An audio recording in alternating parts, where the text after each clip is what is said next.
मैं 3 दिवसीय दौरा निरीक्षण पर झारखंड के रांची में आई थी।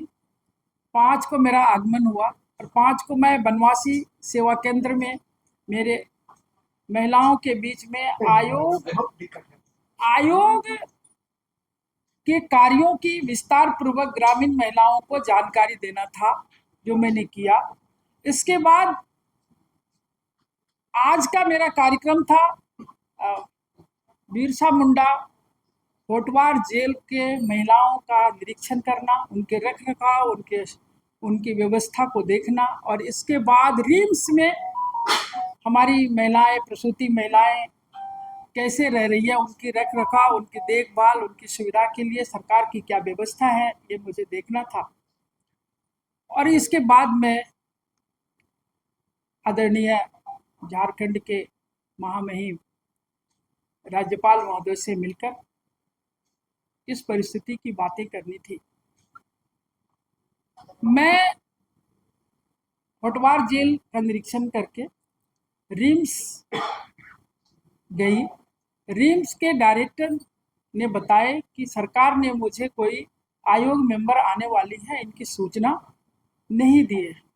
यह बहुत ही गंभीर बातें है कि सरकार आखिर झारखंड को कहाँ ले जाना चाहती है, झारखंड की महिलाओं के लिए क्या सोच रही है। मैं गोड्डा जिला से आती हूँ, मैं झारखंड की रहने वाली हूँ, और गोड्डा जिला के आए दिन घटना को जब मैं देखती हूँ, विदिन 15 दिन के अंदर आप देखेंगे कि 10 से 12 घटनाएं जघन्य अपराध हुई है। एक पिछले सप्ताह में सुंदर पहाड़ी के जोलो गांव में एक बच्ची के साथ 10 लड़के मिल करके दुष्कर्म किए, और उसकी घटना की जब मैं जांच की तो मुझे, जब पीड़िता से मैं जब बात की तो उसने बताई कि मेरे साथ जो जाजती हुआ वो तो अलग है, लेकिन सरकार के चुनिंदे अधिकारी ने मेरे साथ ऐसा किया कि मुझे महिला पुलिस तक बहाल नहीं किया। मुझे सारा बयान पुरुष के सामने रखना पड़ा। तब मैं, जब मेरे पास भी ला करके जब लाए थे तो मैं पूछी कि भाई महिला पुलिस क्यों नहीं है, तब मुझे बताए एसडीओ गोड्डा कि थाना में महिला पुलिस नहीं है। इससे बड़ा दुर्भाग्य इस राज्य के लिए कुछ नहीं हो सकता कि हमारी महिलाओं के लिए राज्य महिला आयोग नहीं है। मैं निरंतर, जब से मैं राष्ट्रीय महिला आयोग की मेंबर बनी, तब से मैं निरंतर पत्राचार के माध्यम से ये जानने की कोशिश की कि आखिर आयोग का गठन क्यों नहीं हो रहा है, महिलाओं की सुरक्षा के लिए क्या व्यवस्था है। आप आयोग का गठन करें या ना करें, लेकिन आप महिलाओं की सुरक्षा की क्या व्यवस्था की है। रोज दिन घटना, आप 3 दिन पहले देखे होंगे गोड्डा में कस्तूरबा विद्यालय में फूड पॉइजन की व्यवस्था हुई, और सरकार की व्यवस्था मैं बोलूंगी, क्योंकि उनके रख रखाव में संचालित विद्यालय में हमारी बच्चियों को तड़पना पड़ा है। कितने की बहुत दुर्दशा स्थिति है, जो आज भी मैं उसके लिए काफ़ी चिंतित हूँ। और राष्ट्रीय महिला आयोग ये चाहती है कि हमारी महिलाओं को सुरक्षा, उनकी प्रतिष्ठा का ख्याल, उनकी एक एक पढ़ाई से लेकर के ऊंचाई तक पहुंचाने की सारी व्यवस्था, आंगन से लेकर के उनके विद्यालय तक पहुंचने में जो बाधाएं आ रही है उसको सरकार देखे। लेकिन सरकार इस पर चुप है। मैं कई बार पत्राचार की और मेरे पत्रों का जवाब नहीं मिला। तब मैं आपके माध्यम से ये कहना चाहती हूँ कि आखिर सरकार महिलाओं के लिए क्या व्यवस्था सुनिश्चित की है, वो उनको बताना है। महोदय से भी मिलकर मैंने कही है कि जो व्यवस्था चल रही है झारखंड की, ये बहुत ही दुखदाई है, और आयोग इसको बर्दाश्त नहीं करेगी। आयोग इसमें समन लेगी, और आयोग, उनको भी मैं लिखित रूप से देने जा रही हूँ, और सरकार से भी मैं लिखित रूप से अब इसलिए नहीं दूंगी कि मैं बार बार सरकार के द्वारा भेज चुकी हूँ कि आप मुझे बताएं कि आप आयोग का गठन कब कर रहे हैं। पिछले सरकार में भी नहीं हुआ, इस सरकार में भी ध्यान नहीं है। आदिवासी लड़कियां, अभी कल की अखबार में छपी है कि 2 आदिवासी लड़की मृतक पाई गई है, वो भी विद्यालय में पढ़ रही थी, 9th क्लास की स्टूडेंट है। वो है आपका सोनम प्रिया मुर्मू और नेहा हंसदा। ये दोनों मृतक मिली है और मृतक के बारे में भी कोई जानकारी सरकार के चुनिंदे वहां देने के लिए तैयार नहीं है। पूरी तरह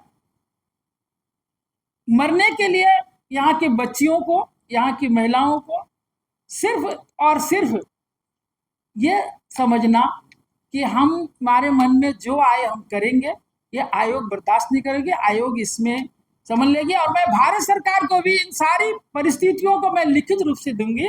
आज मैं आपके माध्यम से ये कहना चाहती हूँ कि मैं इसकी एक एक महिलाओं की विषय वस्तु को गंभीरता से देखते हुए उनके तक पहुंचूंगी और सबों के पास जा करके पूरी रिपोर्ट बना करके मैं राष्ट्रपति को दूंगी और भारत सरकार को भी दूंगी और इस पे मैं कार्रवाई सुनिश्चित करूंगी।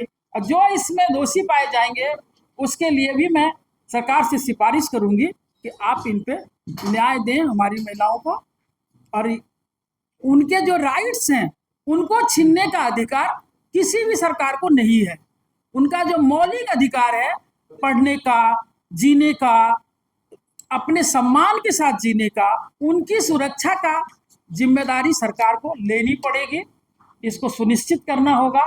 मैं आपके माध्यम से ये बातें रखना चाहती हूँ। मैडम होटवार जेल गए थे, रिम्स गए थे, क्या होटवार जेल में जो व्यवस्था है वो काफी दीवार जर्जर है, बाथरूम जो होना चाहिए महिलाओं के लिए वो सुनिश्चित नहीं है। मैं कई बातों को कह चुकी हूँ वहां भी, और पिछले साल भी मैं गई थी, लेकिन कोई बदलाव उसमें नहीं आया। रिम्स में मैं पहले बता चुकी हूँ कि रिम्स के डायरेक्टर ने बताए कि मुझे कोई आयोग मेंबर आने की सूचना नहीं है, तो मैं वहां पर निरीक्षण नहीं की। और मैं इसका कि क्यों नहीं मिला उनको लेटर, उनको क्यों नहीं पत्राचार के माध्यम से सूचना गया, मैं अपने लाइजनिंग ऑफिसर से भी, अर्चना एक्का को दिया गया, उनसे भी मैं बात की, तो उन्होंने भी कहा कि मेरी गलती हुई। लेकिन गलती करना और गलती जान के करना दोनों में बहुत डिफरेंस है। मैडम झारखंड में राज महिला इसके लिए आप क्या करें? उसी की तो बात मैं अभी गवर्नर साहब से भी मैं इस पर सरकार को लिखित रूप से दी हूं और उस पत्र के एक एक पत्र को डालते हुए मैं इसमें समझ लूंगी और बुलाऊंगी दिल्ली और अपने कार्यालय में सुनवाई करूंगी कि आखिर क्या परिस्थिति है जो सरकार राज्य महिला आयोग का गठन नहीं कर रही है, बाल आयोग का गठन नहीं कर रही है, ट्राइबल आयोग का गठन नहीं कर रही है। क्या परिस्थिति ऐसी आई है, इसकी पूरी जानकारी आयोग को चाहिए।